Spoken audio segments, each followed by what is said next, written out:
People's Party, it was formed in 2012, as you know.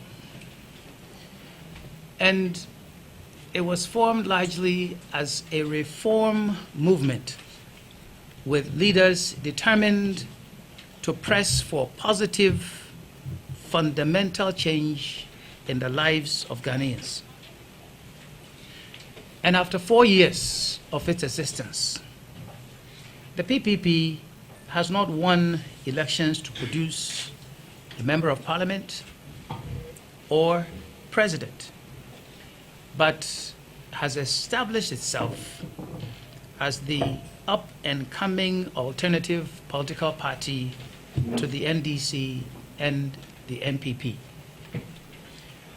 After 2 elections in a row, 2012 and 2016, our party has placed 3rd in presidential elections, admittedly with fewer votes than we had expected. But the PPP in 2016 also placed 2nd in some parliamentary contests in at least 4 regions. So we are here this morning to fulfill a pledge made to the nation that we will not be a political party only for elections, and that we will stay active and push our change agenda and promote job creation. And that is what we are here to do today. Because during this Fourth Republic, it has become abundantly clear, whether it's the NDC in government or the MPP in government, that we go, we improve, then we come back. This seesaw, forward then backward growth and development, that is what we have experienced in Ghana in this Fourth Republic. And this is something that has been a problem. And for the ordinary Ghanaian, it has been making them lose confidence in the democratic process. Because you vote, you put NDC there. They make some gains. Then soon enough, the gains go away. Then the people become disenchanted. Then they go and vote. Then they bring in MPP. They make some progress. Then we go backwards again. Then people become disenchanted. And they go back and bring NDC. Then it looks like we're moving ahead. Then surely things go bad. This forward, backwards movement, it has to stop somewhere. It has to stop somewhere. And I am not just talking about elections, because when it comes to elections, Ghanaians so far have not decided to put aside NDC and MPP and go for a different political party. That is a topic for another day. But my point is, as a society, we have gone forwards, then we've come backwards. And many people actually have been left in the boat, out of the boat of progress. And so for them, it is just backwards. And for others, they go back, they go forward, they come back. Then for those in the political class who happen to become close to power, they win, they progress. You can see the improvement in their lives. You know, you don't hear about them for 8 years or so. Then their party comes to power. Then all of a sudden, they are in the limelight. People talk about them. They have a voice. They look prosperous. But sure enough, they lose power. When they lose power, it appears they have nothing else to offer. Nothing. So they become very ordinary. And so they don't have a voice. It mirrors what we do as a society. So everybody wants to go closer to where the power is, because that's where they can eat for 8 years. That is not any way to build a credible, prosperous society. That's what I'm talking about here this morning. And so we want to ensure, the Progressive People's Party, that we implement fundamental change, that fundamental change is implemented to strengthen our foundation as a country and provide the springboard that would ensure prosperity, and prosperity that is not limited to a few, but spreads to the majority of the citizens. Ghana must become a more democratic, disciplined, decentralized country. That's our topic for the day.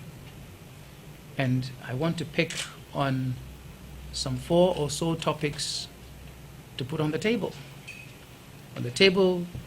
of Ghanaians.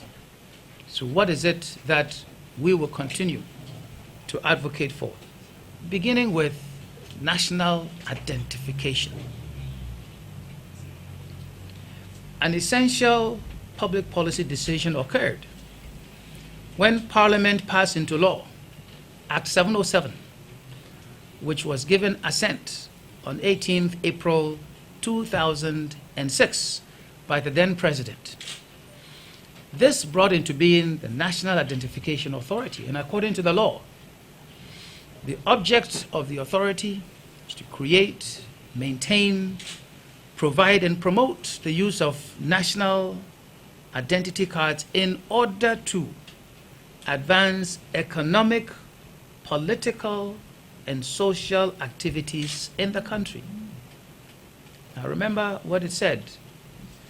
It's economic, social, political.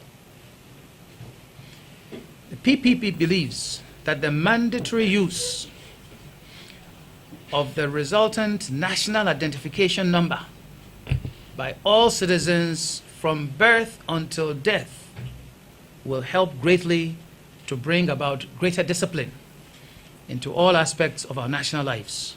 So all areas, banking, broadening the national revenue base, criminal justice, voters registration, all of them and others will benefit from the implementation of the national identification system.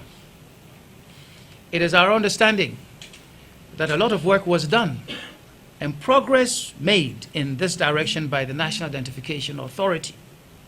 Therefore, we are asking the incoming administration to provide adequate financial, human, and technical support to the National Identification Authority so that this work can be completed by the end of 2017. We don't need a lot of time to get this task done. I know I have my identification card. It works. It works everywhere. And the system also, I've been there, put my finger there, all my particulars show up. It works. We don't have any excuse any longer not to give them the resources that they need to complete this job. Then number 2, the 1992 Constitution. It's the biggest area change. You know, since January 7th, 1993, we as a people, we have chosen to run our country under constitutional democracy. But despite our high democratic credentials, good governance is something that we have not achieved yet. And good governance is something, you know, that happens, it becomes a huge contract between those who rule and those who are ruled. But then good governance requires transparency, responsiveness, accountability, consensus building, and efficient and effective state institutions. But there are aspects of our 1992 Constitution that require change. And these are some of the reasons why we go forward and then we come backward.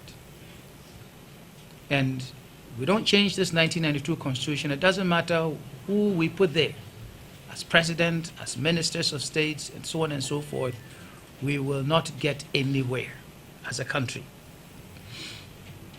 And let me acknowledge that we are not the only political party to recognize that changes are needed.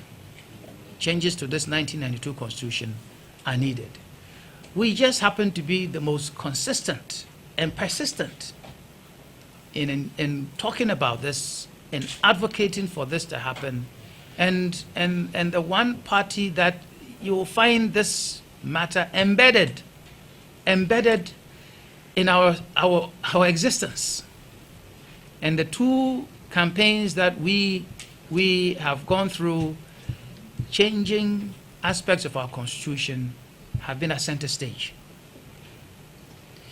And some of you may recall that during the first term of the MPP's Kufuor administration, the promise of change to the Constitution was written into the first Ghana Poverty Reduction Strategy.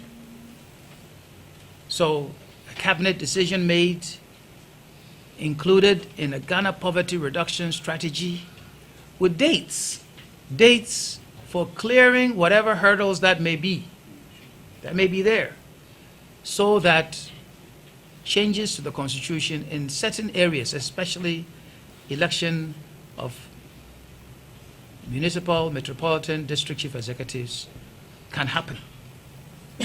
Well, it was written into that document, but it did not happen. The late President John Atta Mills, he went a few steps further by appointing a Constitutional Review Commission, January 2010. This commission traveled throughout Ghana, spent a good amount of resources, and documented the views of many Ghanaians. Indeed, I was, I believe, one of the first people, if not the first, to make a written submission to the commission. Unfortunately, we did not get the change we were looking for. That effort, all the resources spent, came to naught. The PPP, after the 2012 elections, made changing the 1992 Constitution a national crusade.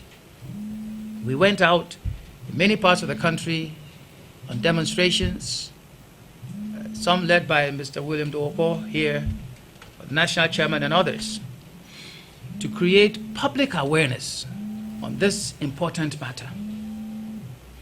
We submitted petitions to the Council of State, Parliament, and to the President himself, the current President, to ask for change. Well, it didn't happen. It didn't happen.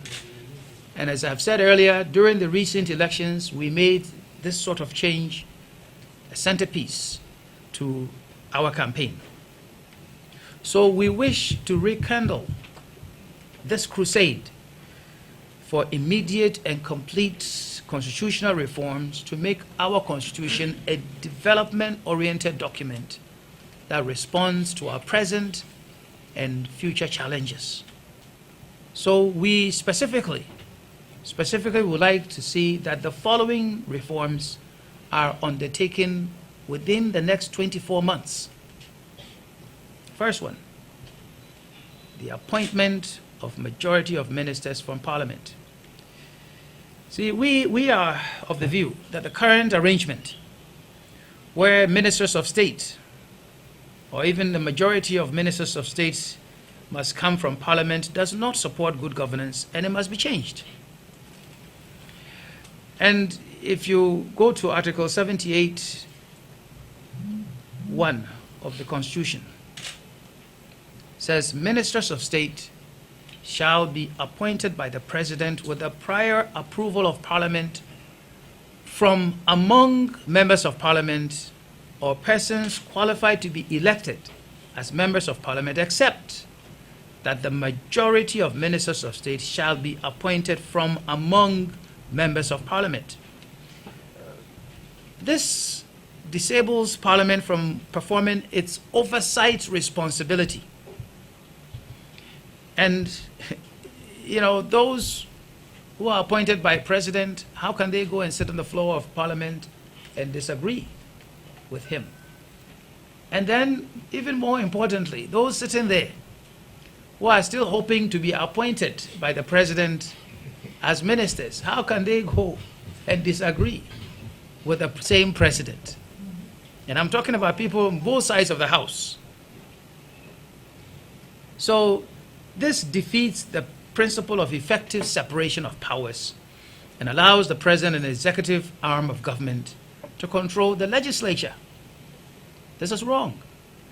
I have been in that position before myself. As a Minister of State, not a Member of Parliament. As a Member of Parliament, not a Minister of State. As a Minister of State and a Member of Parliament. And I can tell you from experience, it doesn't work. The jobs are big. Member of Parliament job is a big job. Minister of State job is a very big one. So which one do you leave at any given point in time? And especially in a country as underdeveloped still as we are here in Ghana. There are many, many, many more talent abounding all over the country that we must use. So why combine the two?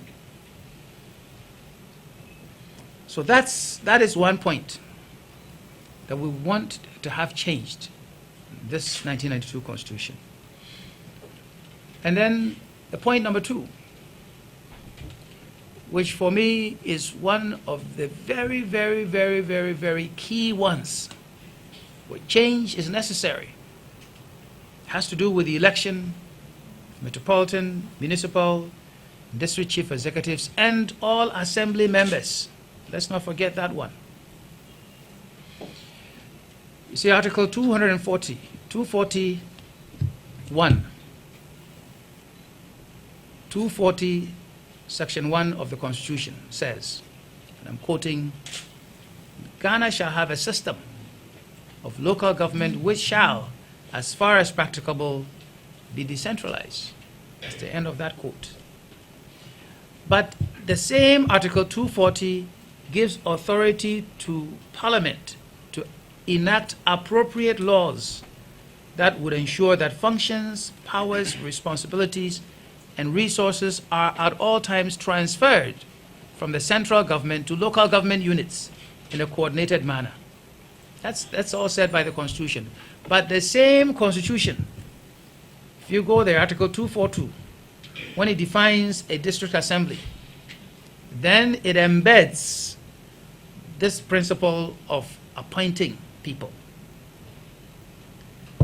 That it brings in members of Parliament to the assembly. What does a member of Parliament have to do with a district assembly? What is he or she going there to do?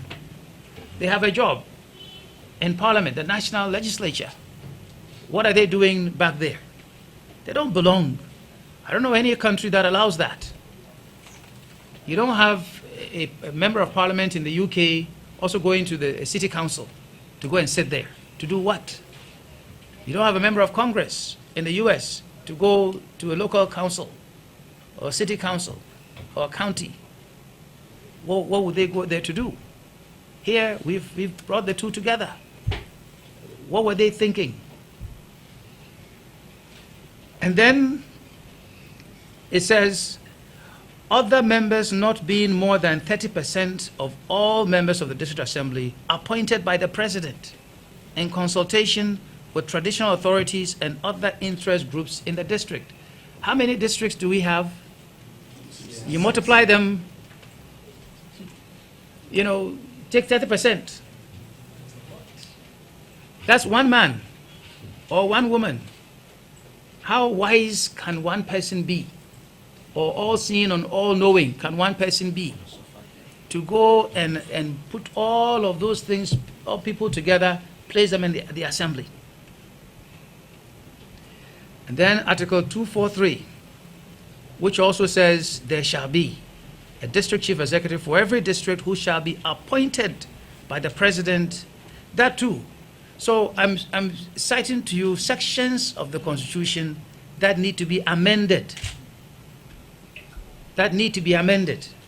If they are not amended, we can talk and talk and talk all we want. The change we are all looking for will not happen. Will not happen. I have been an elected assembly member before.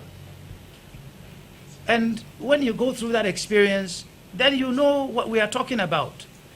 There are some big people in Accra. Some are professors. Some have been ministers of state. Some are, they are all over the place.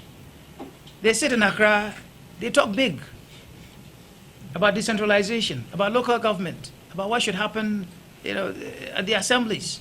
But they have not sat there themselves. They have not submitted themselves to the people to be elected, and then worked with the people. Then they will know that when you are elected by the people, you are the one they come and disturb. And they have a right to disturb you. They don't go and disturb the appointed members. It's the elected ones, because they know it is you who may come back to seek their votes. So I may be sitting in Accra, doing whatever else that I'm doing for a living, and I'll get a phone call. Hey, Assemblyman, lights in doom. I have to respond. And that's how it should work. But and then they also don't know that those 30% of the assembly members they put there from the president, those people, they become a mafia. They collaborate with the DCE, and they run the assemblies in most of the places in the country. So you go to the executive committee of the assembly, they are sitting there. So they look at somebody with a big mouth like me, and they say, hey, this man, he can't come to the executive committee. Oh. Let him remain an ordinary member of the assembly. An ordinary member of the assembly, how many times does the assembly meet? So we have problems there. And we are saying that our local areas remain largely underdeveloped because the leaders who are put there, those metropolitan, municipal, district chief executives, are selected by one person, quite often based on political patronage. Sometimes the people who become chief executives are the same ones rejected by those same people as parliamentary candidates. Sometimes they are party people, party chairmen, and so on and so forth. And quite often you don't know where these people come from. Their allegiance are to the president in Accra, not to the people they live with. And you go everywhere and that is prospering. That's not what they do. That's not what they do in London or New York or Cape Town and so on and so forth. So the point is, we want this changed. Then there are some people who say, but the cost of another election is a problem. They forget that every 4 years, we vote for assembly members. So all you have to do is just add another ballot, and we'll vote for the assembly members and the DCEs. That's all.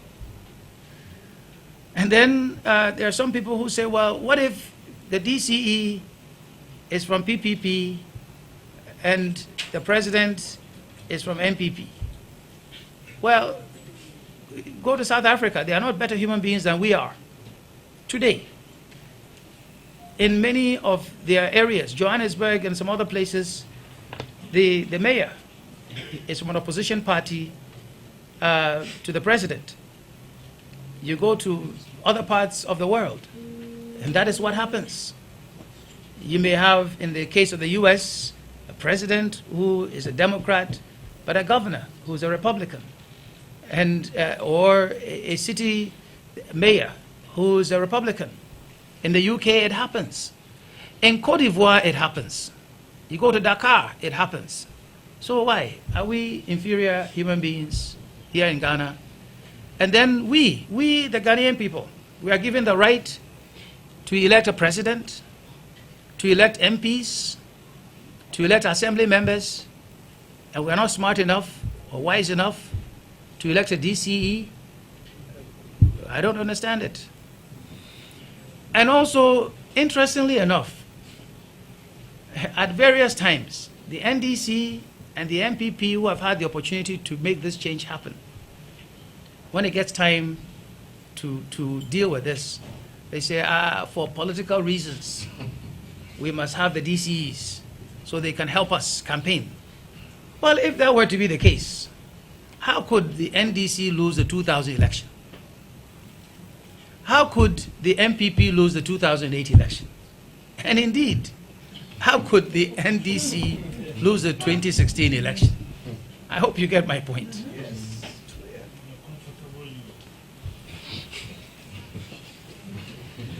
Let me move on. Number 3 is the separation of Attorney General's office from that of the Minister of Justice. And this, if you want to cite the offending part of the Constitution, it's Article 88, Section 1, which says, there shall be an Attorney General of Ghana who shall be a Minister of State and the principal legal advisor to the government. So that is in there. And this Attorney General also has supervisory responsibilities over IOCO and others, Shraj, and so on and so forth. And because in terms of prosecuting the findings. So when you have an Attorney General who's a cabinet member and is the most powerful person in terms of fighting against corruption, how does that become possible in our part of the world? That you sit there with your colleague and you are the one who is supposed to look at the colleague and say you are a thief, or you have stolen money from the state, or you have done something against us. How does that happen? What we're asking for is a separation. Let the Minister of Justice become the President's lawyer. Let the Attorney General's office become the people's lawyer. And let's bring that independence there. Now I hear from time to time somebody has been talking about, oh, we should let that remain, but we'll have an office of independent prosecutor. Well, that's not what we're talking about here. We are talking about separating the two. Separating the two by law. Changing the Constitution to make it happen. Number 4, the paying of income tax by the President. And here, Article 68, Section 5 of the Constitution exempts the President from paying tax. This is wrong. And it does not permit the President to set a good example for the rest of the citizens to follow. The President and the Vice President should be made to pay tax on their pay and their allowances. When the Atamil's Constitutional Review Commission, when it sat, it supported this. They supported this. It is important that this amendment is made to provide the moral authority on the part of the President to go after tax evaders, whether they are appointees of the President or ordinary citizens. It's an important principle that would like to be upheld. And you go, I like some things the Americans do, I don't like some things that they do. One thing the Americans do every year, their president comes April 15th. That's the last day for you to file the income tax return. And then it is published. Everybody sees it.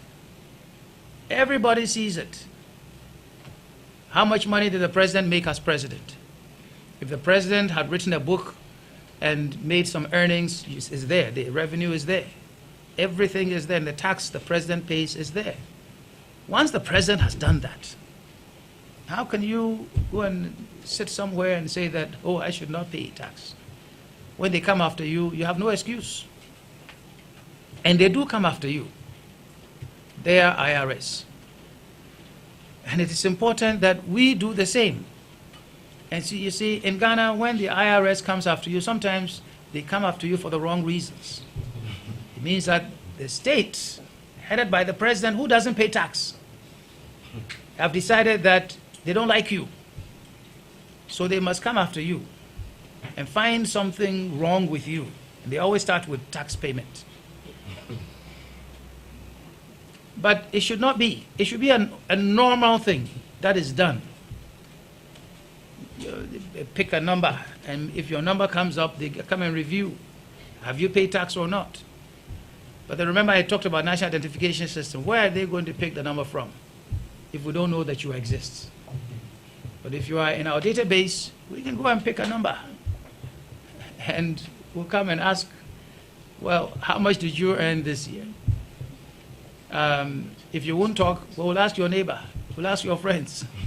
We'll ask everybody.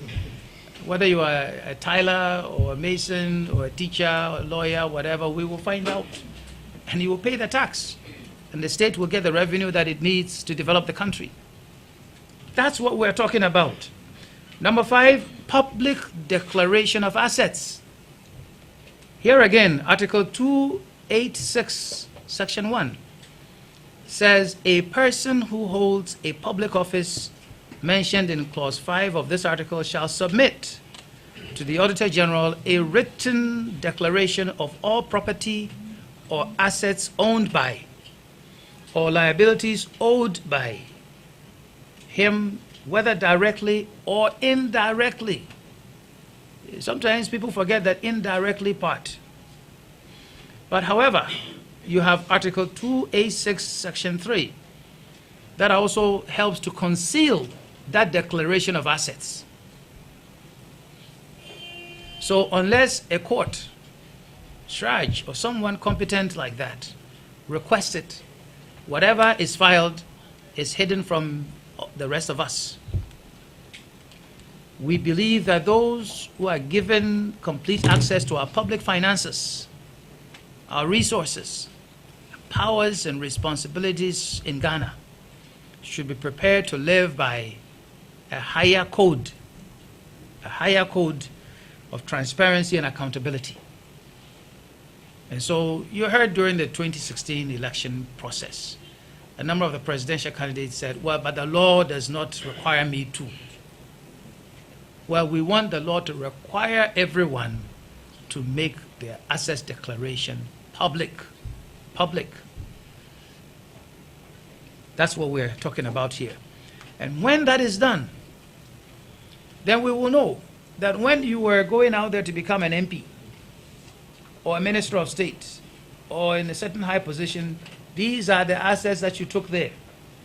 And somebody can examine them to find out whether you are telling the truth or not.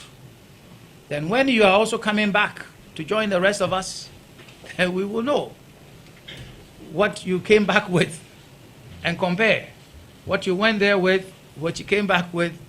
And if we disagree, we can say, aha, he's left out 2 houses, 10 cars, and whatever else. That's the sort of country we need. That's the sort of situation we need to put there. Then the 6th item is Ghanaians in the diaspora. There are many people who believe that, oh, somebody is going to live in America or in China or someplace. So they went to enjoy. So we should deprive them of certain opportunities, certain rights in Ghana. Well, many times when we need help, where do we go? We go to those same people. And what they are supposed to be enjoying out there, we ask them to bring some back. And a lot of times, they come. I lived in America for years. Why? Why I was there, if I didn't change my citizenship, but others did. So should we deprive all those people the opportunity to serve their country? But you know, there's an area we don't hesitate about when it comes to football. Some of you may not be thinking about that. When it comes to football, someone may have been born to an Elmina man in Germany and is holding a German citizenship. But we see that guy playing football and we say, oh, we want him. So they should go and switch nationality and come. And that one, we like it. We promote it. We go after them all the time. But if you want an expert to join government in a certain area, they say, oh, no. He can't become a high-ranking member of the military. But in Ghana, some places, football is more important than soldier. So it is important for us to understand that we have people out there with the kinds of resources, human. I don't even want to talk about the financial part, the human resource that we need. We need to encourage them to come and help and get things done. Now, when it comes to the issue of the election, well, let me just do one more thing, and then I'll come back to the election part, the constitution part. After the 2012 election, while some people went to court, we just wrote a letter to the Electoral Commission. And we cited a couple of instances where there were problems. But more importantly, we made some recommendations to change the electoral process. And interestingly enough, a number of these recommendations have also been confirmed by the Supreme Court and other places. And so we'll send you all my script. So you will see the letter there, signed by our national chairman. And you will note all the things that we advise should be done. Unfortunately, the Electoral Commission didn't even favor us with a reply. Not even a reply, common reply. We talked about the enforcement of the political parties law in all areas. We talked about electronic voting. We talked about the use of the National Identification Database for registration. That's the kind of political party we are. So we wrote them this letter, and we believe that those items we put there are valid still. They need to be implemented. We'll make this available to everybody. Now, we believe that the exercise in amending the Constitution, it will not be an easy task, but it is something that we need to do. We must, all of us, commit ourselves to the process. We here, Progressive People's Party, we are saying we are fully committed to being a part of this process so that we get these amendments effected within the next 24 months. That's why we've taken the time to call you to let you understand that it is not something we are prepared to wait until 2019. We will not wait. We are just going to wait a few weeks to find out if the incoming president is committed to this process or not. And if he is, we will work along. If he isn't, well, we'll start agitating. That these are matters that are of importance, not just to us as a political party, but to the future of this nation. And so there are certain, provisions spelled out as far as amendments to the Constitution are concerned in Chapter 25 of the Constitution. So some of the amendments that we propose are classified under entrenched provisions under Article 290. For example, the separation of powers, Minister of Justice from Attorney General. That's an entrenched provision. And so that one, the appointment of ministers from Parliament, the payment of taxes by the President, These ones will require a national referendum for those changes to be made. And I want to hereby commit resources from the PPP whenever a national referendum is proposed, that we will travel to the length and breadth of this country to campaign for Ghanaians to know and understand and vote for change so the president can pay tax.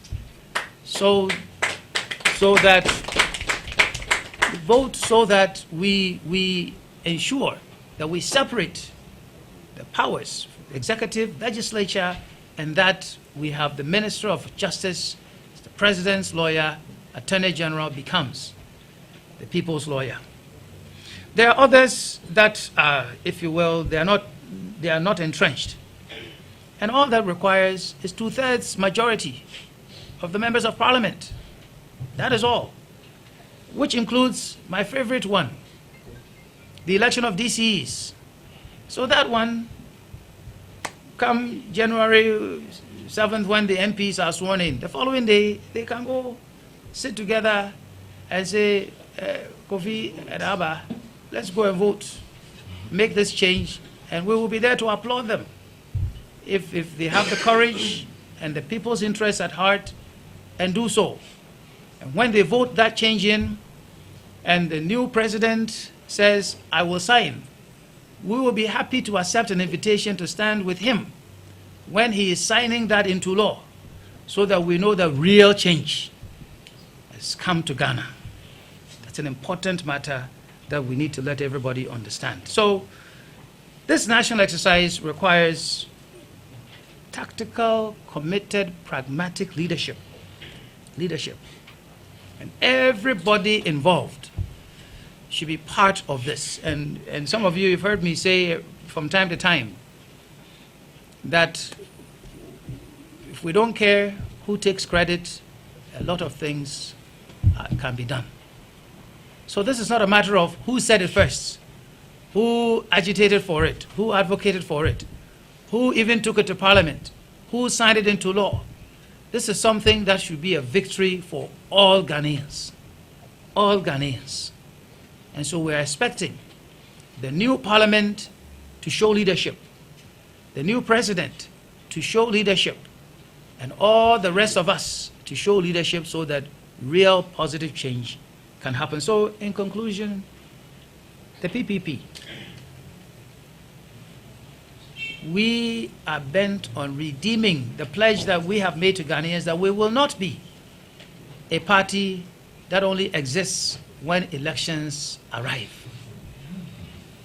We will continue to remain advocates for change, improving the lives of Ghanaians, bringing policies that will also bring positive development into this country, and be a party in opposition working in the best interest of the people of Ghana.